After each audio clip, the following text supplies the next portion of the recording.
Waalaikumsalam warahmatullahi.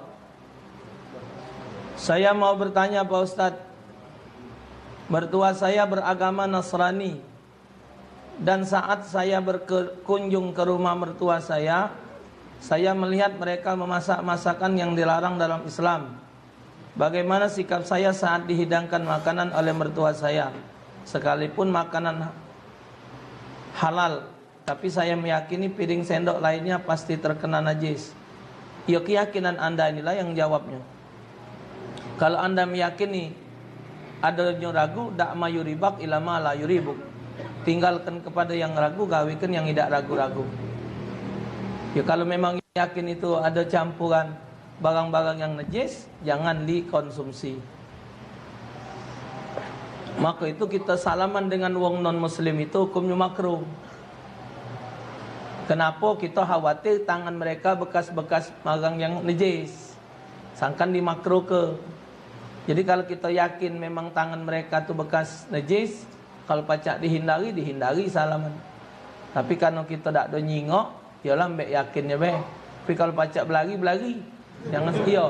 Khawatir kayak dia nya bekas 8481 terkenal di kita kan. Ya, kita nak ngomong babi tak lemak kan. Pak Ustadz, saya punya atasan kerja. Dia tidak mau membayar gaji saya dengan alasan pernah tersinggung dengan ucapan saya.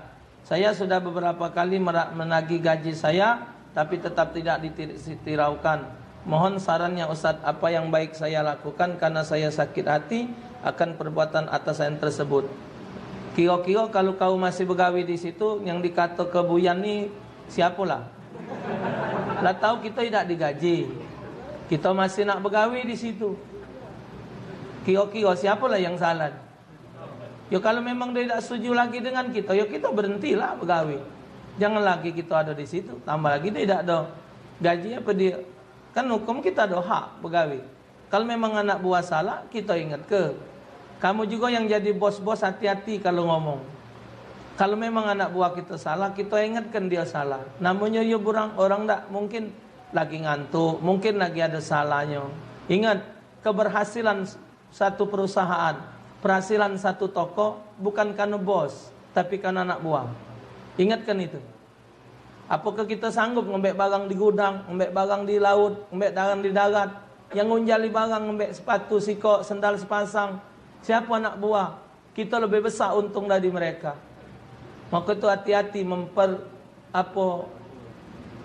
memperkerjakan pegawai itu. Ingat, keberhasilan kita lebih dari perjuangan kita.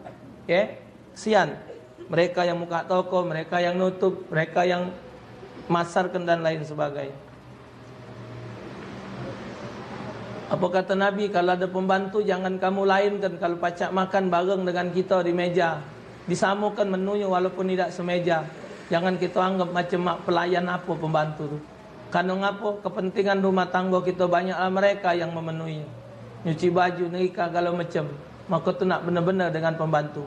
Nabi ngelarang melain-lainkan pembantu tu. Makan lemak kita, makan lemak dia. Senang kita, senang dia. Karena pembantu adalah bagian dari hidup rumah tangga kita. Ya, bahkan pembantu kadang lebih dari isteri kita. Isteri cuma pacak ngewangi teduk, tapi ngurus yang masak, belanja kalau macam, jaga rumah, mesti ke rumah siapa. Macam itu. Hati-hati. Kita kadang nunjuk pembantu nak lebihkan 10,000, 50,000 pecah berat. Tapi giliran kita ngambu-ngambukan duit di pasar, tahan. Itu nak harus dipikirkan. Mungkin dia kecil bagi kita 10,000, bagi mereka besar. Assalamualaikum warahmatullahi wabarakatuh. Bolehkah saya golput dalam pemilihan suara pemilu nanti? Karena saya melihat paslon ada yang mengucapkan selamat Natal dengan alasan menghormati dan kepentingan. Jangan kau pilih yang ini. Jangan pilih yang mereka yang mengucapkan Natal. Banyak masih yang, kan ini tambah lagi anggota DPR ini Belombok. Di juru majlis ini ada babi kok yang datang. Boleh pilih siapa nak yang senang. Macam itu. Jingok tingkahnya, perbuatannya. Jangan golput tahun ini wong gila melok mele. Jadi kalau gila mimpin negara nih, karena wong gila melok mele. Jadi kita sehat lagi tidak mimpin. Paham tak? Yo, karena wong gila bakal mele. Kalau yang kita sehat tidak mele, jadi wong gila yang mimpin kita. Hati-hati. Tak boleh, haram golput. Orang hukumnya golput haram. Kaget suara anda digunakan wong. Sudah tak banyak tak benar ini. Cuman kita sikok itulah alat kita. Satu-satunya kuasaan Allah itulah yang terakhir, yang tak baca lagi, yang manusia nak mengotak-ngatiknya. Wa makaru wa makallahu wa huwa khairul makirin. Jadi politik-politik Allah itulah yang paling sempurna. Kita jengoklah kaget, ngapo sampai orang terfikir orang konon gila ni. Apa dia politik Allah ni? Apa kotak kadu sekena koyo galau?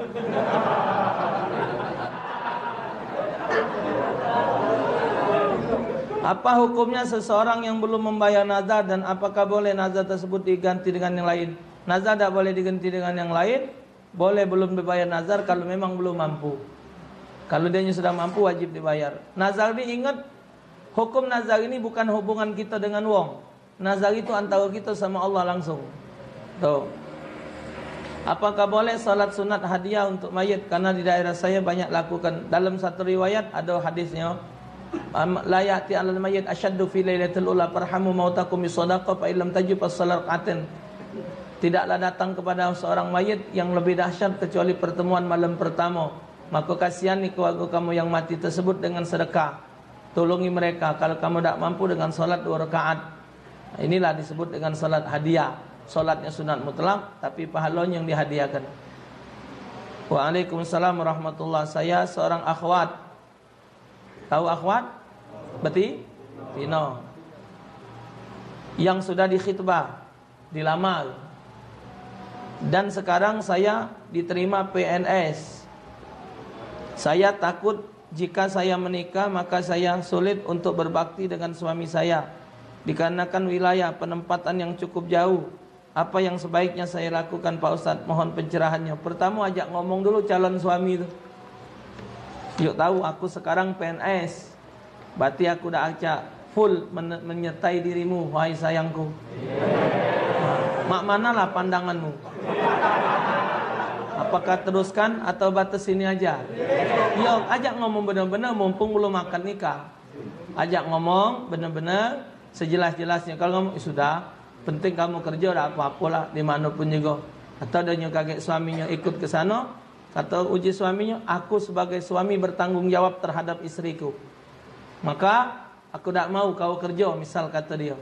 Ya sudah, kau berhenti. Aku pokoknya senang tak senang, lemak tak lemak, kau sebagai istriku, biarlah aku yang nyai rezekinya.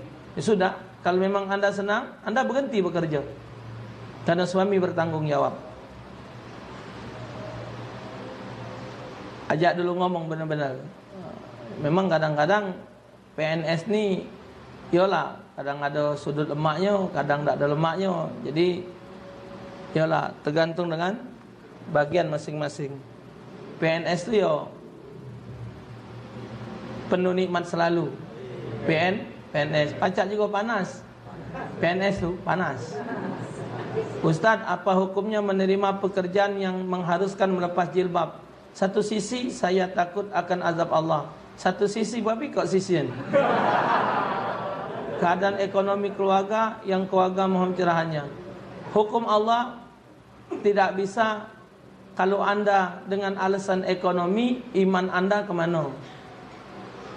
Kalau anda ngatakan tanpa bekerja anda tidak akan terpenuhi ekonomi, iman anda kemana? Jadi tetap yang didahulukan perintah Allah. Tidak boleh melepas hijab, tetap wajib menutup aurat. Hukumnya wajib. Apa hukumnya bekerja di rumah sakit Kristiani? Saya seorang dokter di sana. Mohon pencerahan Ustaz, apakah boleh saya bekerja di sana? Selama tidak melanggar kaidah Islam, silakan. Tapi kalau anda melanggar kaidah Islam, tinggalkan tempat bekerja itu, cari tempat nyuntik yang lain. Saya memergoki ibu saya sedang chatting dengan suami orang lain. Saat saya nasihati, ibu saya justru marah kepada saya. Sebagai anak, apa yang harus saya lakukan untuk menasihati ibu saya? Numpang nanya ibunya janda atau apa? Kalau ibu anda janda, saat dia chatting kenalan dengan seorang laki-laki, kalau posisinya walaupun dia suami orang, kalau memang dia mau nikah dengan cara benar, sah. Mungkin dia janji dengan hal yang baik, bukan yang tidak baik. Tapi selama chattingan dengan hal yang haram, yang melanggar hukum Islam, ya hukumnya haram. Tapi kalau dia dengan suami orang lain, sementara ibu anda seorang janda, tidak ada hukumannya. Bahkan mereka nikah pun hukumnya sah. Maka itulah, kalau yang jadi janda, kalau memang tidak ada kuat untuk menahan syahwatnya, lebih baik menikah. Tidak ada larangan bagi janda untuk menikah, dan tidak ada larangan menikah dengan suami orang. Dan tidak itu, kalau nikah seorang perempuan dengan suami orang, selagi lanang itu belum punya istri lebih dari 4, istrinya masih belum sampai 4, tidak dianggap wanita yang baru datang itu sebagai wanita mengambil suami orang. Apa pelakor pengambil laki orang. Pengambil laki orang itu, kalau seorang laki-laki sudah punya bini 4, datang betino sikok nganggu, nah itu baru betino ini ngembek laki wong, karena dia sudah punya 4 bini. Kalau dia belum punya 4 bini, istrinya baru 1 atau baru 2, datang betino ketiga nak ngembek lanang ini bukan ngembek suami orang, tapi ngembek jatah. Jadi tidak ada istilah pelakor dalam Islam, tidak ada. Selagi dia masih dalam kawasan, dalam hitungan yang masih sempurna dan tidak melanggar hukum Islam, tidak ada yang salah. Selagi dia memiliki kemampuan. Waalaikumsalam warahmatullahi. Apabila penyakit was-was sampai membuat Al-Fatihah kita lambat sehingga imam duluan ruku, pas tahiyat akhir imamlah salam, lalamu salam, kita masih tahiyat sampai wuduk berulang-ulang. Pertanyaan Ustaz, bagaimana cara menghilangkan penyakit was-was? Hitungannya sampai 3. Hitungannya sampai 3. Misal kita ambil wuduk nih, ini was-was, nawa itu nak masuk ke niat sahjo kumbek wuduk tu sagonya, nawa itu bingsal. Batasnya 3 kali. Kapan ketiga? Masuk tak masuk, benar tak benar niat, sudah niat sah. Kita ngulang sampai 3 kali, masih pecah tak benar, sudah. Maka itu perlu belajar tauhid. Arti belajar tauhid itu, bahwasanya apa yang kita perbuat itu tidak kita inginkan, melainkan itulah yang datang dari sisi Allah Ta'ala. Batasnya 3 kali. Yang jelas solat itu bukan belajar. Solat itu tempat praktek. Bagaimana cara beramal sampai derajat ikhlas? Ikhlas itu dibagi jadi 3. Ada ikhlas tingkat khawasul khawas. Ada ikhlas itu beramal mengharapkan pahala kepada Allah Ta'ala. Ada ikhlas dan beramal dengan ilmu. Yang jelas, kalau dia beramal dengan ilmu mengharap ridha Allah, itu tingkat ikhlas. Arti ikhlas tidak berharap segala sesuatu kecuali dari sisi Allah Subhanahu wa ta'ala. Allah